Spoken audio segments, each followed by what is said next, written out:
yours. Thanks. First of all, thank you so much, Tatiana. I really appreciate your leadership, your words, and how thoughtful they were, and how much you do every single day with Planned Parenthood Action Fund. Very, very grateful. I do want to thank Hackensack Planned Parenthood for all they do. Mayor Moriaco, thank you for your leadership and introduction. Councilwoman Flynn from Maywood, thank you so much for all you do, and I'm really grateful. Lisa Wasowski from Teaneck, from Fort Lee, thank you so much, and Englewood. By the way, I know that, and I'm like looking at the wrong thing. I'm like, wait, she's not from there. Thank you so much. From Englewood, thank you, Lisa. I appreciate you. Lisa's everywhere, which is just why I think she's from everywhere, and she's always there. Seriously, I want to say thank you so much to everyone for being here today and uniting in support of a woman's right to choose. I think we'd all agree that these have been dark months since the Supreme Court issued the Dobbs decision overturning Roe versus Wade, ripping away personal and private protections for millions of people across America, putting their health and safety on the line. That decision opened the floodgates for extremists in state houses across our country to ban abortions, even in the cases of rape, incest, and the life of the mother. Medical schools in many states now have stopped teaching new doctors, including OBs, how to treat women who need emergency life-saving procedures, including things like sepsis. Just yesterday, Florida Governor Ron DeSantis signed into law a bill banning abortion at 6 weeks, when most women don't even know they're pregnant. As you heard, New Jersey is a place and a state that understands the importance of women's health care, and that opens up doors like these ones behind me to make sure that women who want to choose, who want to be able to have that freedom, the reproductive freedom, and to direct those decisions, can do so. But far too many states now, after Dobbs, are going in just the opposite direction, and they're doing so aggressively. So what's clear is that for those seeking to roll back women's fundamental rights, the fundamental right to choose, Dobbs was just the beginning. Now there are federal court cases around the country and state cases in courts across the country trying to dismantle access to abortion pills. In one of those cases, a far-right Texas district court judge struck down the FDA's decision to approve an abortion pill, as you heard talked about, Mifepristone. This safe and effective pill has been available for more than 2 decades. What was the statistic? 99%? All right, safe, and is approved in nearly 80 countries. It's been thoroughly studied by the FDA's medical experts who have found that it's safe to be prescribed, including via telemedicine, and delivered to the patient via mail or pharmacy pickup.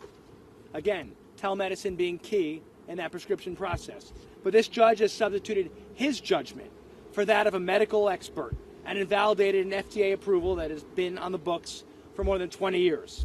Yes, from the bench, in a robe, he decided he knew more than the doctors and scientists at the FDA, and of course, the woman who was making that decision for herself.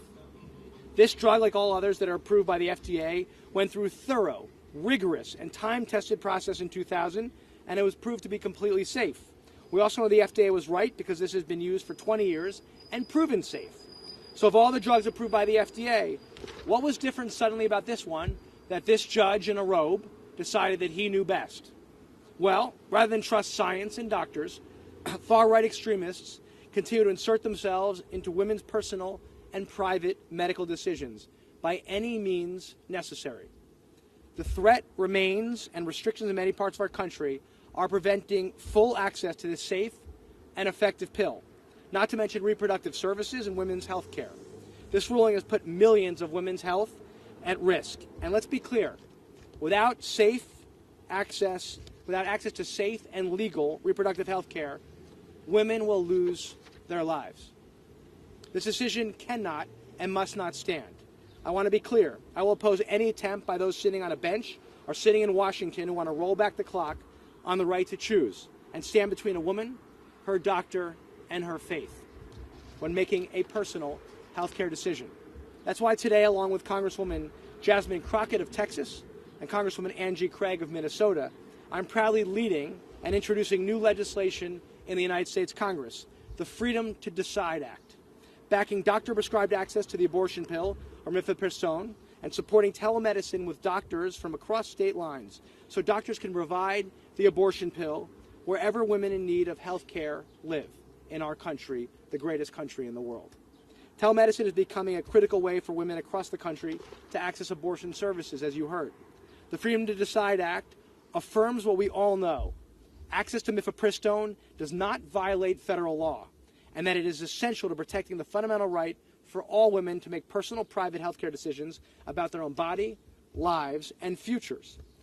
Our legislation makes it clear this pill was approved by the FDA, that telemedicine services for medication, including Mifepristone, are safe and dramatically improve accessibility for reproductive health care services, and that mailing medical abortion drugs like Mifepristone is perfectly legal.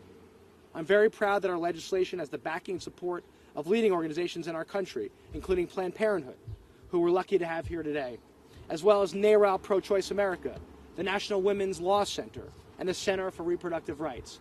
I'm very grateful that they helped me with this legislation, and and working together, we're going to help pass this legislation. Okay. We need to all stand up. You okay there? Got it. Okay.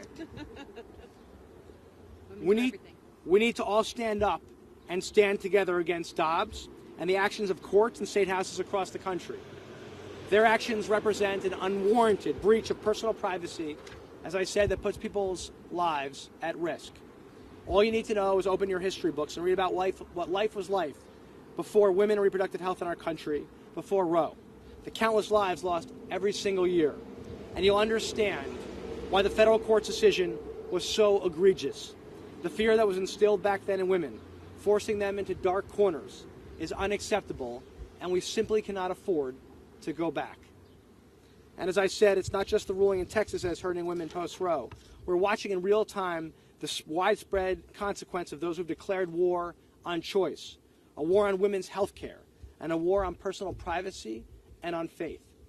For example, not too long ago, when South Dakota Governor Kristi Noem was asked if the 10-year-old rape victim, who I know we all remember, should have to have a child, her response was, and I quote, "Every single life is precious, but in South Dakota, the law today is that the abortions are illegal, except to save the life of a mother." Then there's the General Counsel for the National Right to Life Group, a man who authors highly restrictive anti-abortion legislation that he shops around to extreme legislatures around the country. He said about that same 10-year-old rape victim, again, a 10-year-old rape victim. He said, quote, "Unless her life was a danger, there is no exception for rape.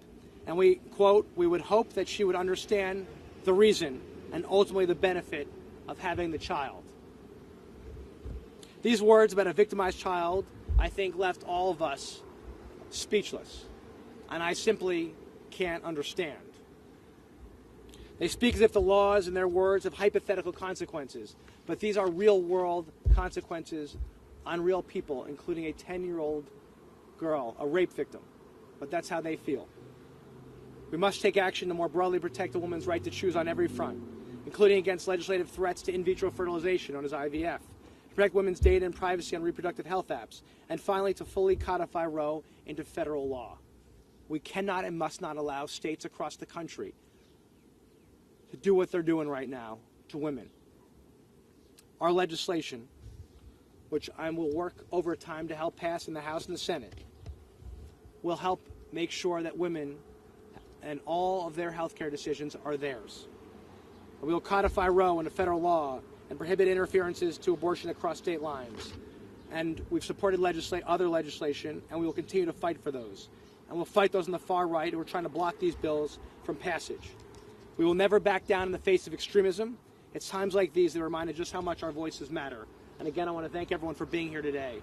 This is just the beginning of our fight. We will fight every single day if we have to, until everything gets done to protect a woman's right to choose. Thankfully, here in Jersey, as you heard, the Attorney General's office has created a state reproductive task force to protect women's rights and personal health data. The task force will investigate to secure other ways to secure the private data of patients and providers and limit the sharing of personal health-related data with third parties. Additionally, prior to the Texas ruling, I asked Governor Murphy to codify the FDA's abortion pill rule into New Jersey state law, allowing retail pharmacies to stock and dispense abortion pills with a prescription, expanding access, and I know they're working on that. In Jersey, we never take a fight sitting down. We will protect and will continue to protect a woman's right to choose. All Americans have a fundamental right to make personal, private health care decisions about their own bodies, lives, and future. No one should get between a woman, her doctor, or her faith. If we don't stand up now and make sure our voices are heard, the far-right extremists will continue to advance their agenda. This is just common sense, and we know what's right. We will not allow extremists to win. We will always defend the right to choose. Again, I want to thank everyone for being here. I want to thank all the work you do here in Planned Parenthood. I'm very, very grateful. Thank you for taking care of folks. I'm proud to stand with you and others to make Jersey an even greater place to live and raise a family. I want to thank everyone who's here, all the elected officials who do so much to fight for this critical cause and for our great state. Thank you. God bless. Thank you. Thank you. Thanks.